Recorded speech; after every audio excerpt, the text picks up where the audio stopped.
Yes, ladies and gentlemen, welcome to the MU Stand. This is your preview for Real Betis versus Manchester United. It's a big one, guys. This is a big one. Real Betis, of course, will attempt to do the impossible and overturn a 3-goal deficit against Manchester United in this Europa League last 16 tie. The Red Devils head into Spain in a very comfortable position after a fine second half display at Old Trafford, putting us within touching distance of a spot in the quarterfinals. Only once such an advantage has been overturned in the Europa League knockout, although perhaps Real Betis probably can take some hopes from a couple of shaky domestic displays from our team. So this is going to be interesting. This game definitely is going to be interesting. In this show, of course, we are going to cover the team news, predicting starting 11, the current form, head-to-head, and score prediction at the end. So be sure to stick around and get involved by letting us know who should be in the starting 11 and give us your team and what you think will be in the starting 11. But yes, okay, so let's get into the team news. Okay, so before we get into the team news, if you're enjoying these previews, make sure you smash a like on the stream, subscribe to the channel if you're new to the channel. Okay, let's go.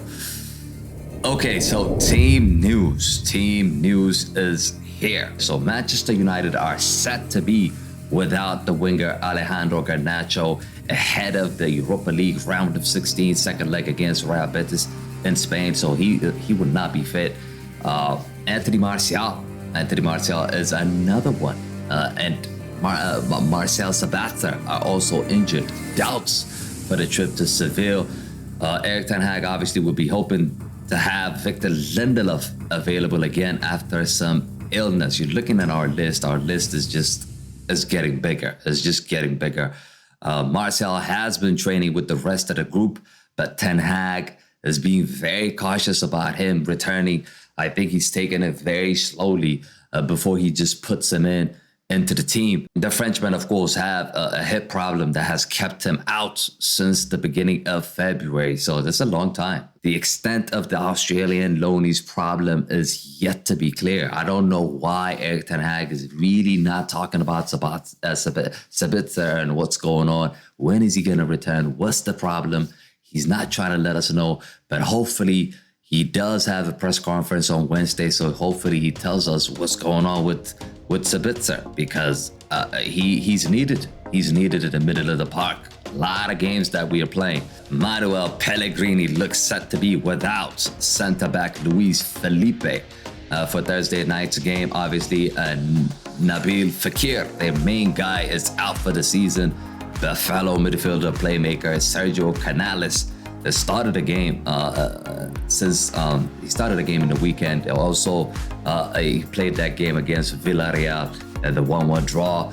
Other than that, they don't really have much missing. These are like the three players. Juan Cruz is unknown. Maybe he could return in the game, but these are the team news really that Real Betis are missing. Okay, so let's take a look at the lineup really quickly here. So team news is covered. Here is the lineup. This is the lineup that has actually started the game against Real Betis in that first leg, and we did manage to win that game 4-1.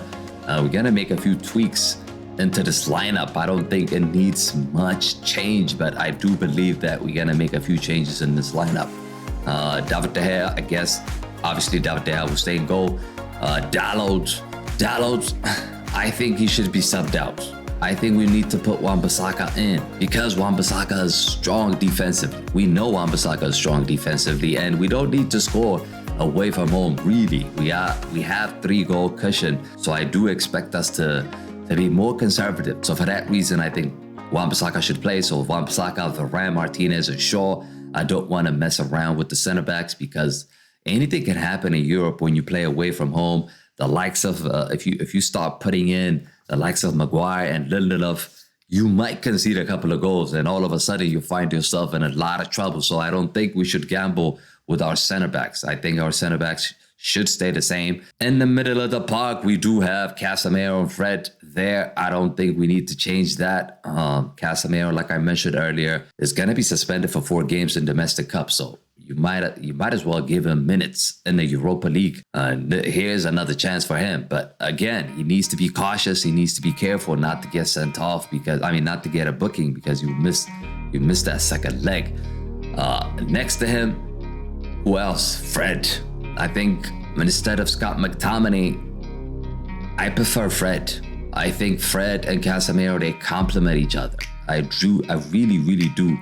They complement each other. So for that reason, I would definitely go with Casemiro and Fred. The front 4. Okay, so there's the question here.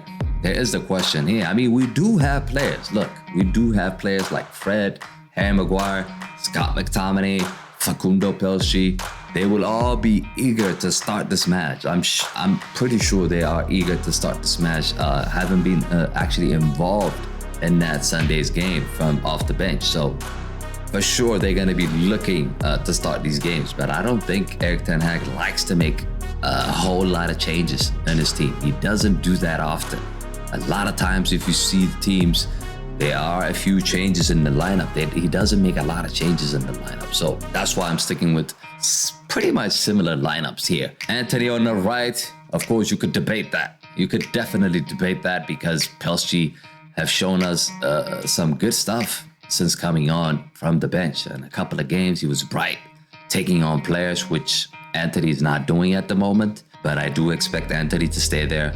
Facundo Pellistri obviously won't be starting this game, but he is definitely going to be used from off the bench. So Antony will stay as a right wing position. Bruno, okay, so this is the thing I have. So Bruno, I felt like we should take out Bruno and put Sancho in. I do believe that Erik ten Hag did use Sancho as a number 10. He did use Sancho as a number 10 against Southampton. So for sure, in this game, we could do the same. We could definitely do the same. Put Sancho in. Like I mentioned earlier, Bruno's 1 booking away from missing the quarterfinals if we advance. Most likely, I do believe we're going to advance, but we don't want to be missing Bruno in the quarterfinals. At the same time, we're going to need Bruno to be 100% against Fulham in the quarterfinals in the weekend. FA Cup. So for sure, this is the game for him to be rested, especially he's 1 booking away as well. So for that reason, I'm putting Sancho as a number 10. Marcus Rashford will continue playing on the left and Weghorst will start up front. So that is it, guys. I mean, this is the team I think will start. We'll start against Real Betis. Team's form. Okay, so team's form, Real Betis drew 2 games, lost 1 game. They only won twice out of 5 matches. Manchester United, we've won 3 games, lost 1, and drawn 1. So our form seems to be very similar in terms of coming into this game. Our form is very similar. Head-to-head. So the head-to-head is another one. So head-to-head, we've won the first leg 4-1. We know that. But the friendly match, we did lose at Betis. I believe it's Fekir who actually scored in that match. But that was a friendly. That was not a serious game. That was not a very competitive game. It's a friendly match, but they did win. Even if they win this game, I think we're going to advance. Even if they win this game, we're going to advance. We still have a 3-goal cushion. That means they need to beat us by 4 goals. So they need to win the game 4-0. I don't see that happening. Or 4-1 to take it to extra time. So, or 3-0 to take it to extra time. So I don't see that. I really, really don't see that. Top scores. So for each team, the top scores are, we know, Marcus Rashford, the man in form. He is hot. 5 goals for Manchester United in the Europa League and 1 assist out of 7 games. That is a good stat for Marcus Rashford. Henrique is their top scorer. 2 goals and 2 assists. We're not going to be worried about that guy, really, to be honest with you. So yeah. So just as a review, this is the lineup which I think should play against Real Betis. David De Gea in goal, Wan-Bissaka on the right, Luke Shaw on the left, Lisandro Martinez and Varane as the centre backs. The 2 midfielders will be Fred and Casemiro. The front 4, Rashford on the left, Antony on the right. Sancho as a number 10, and Weghorst up front.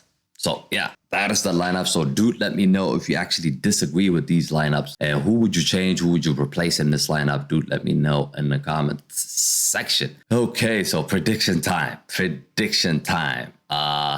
I'm gonna go for this match. I'm gonna go Real Betis 2, Manchester United 2.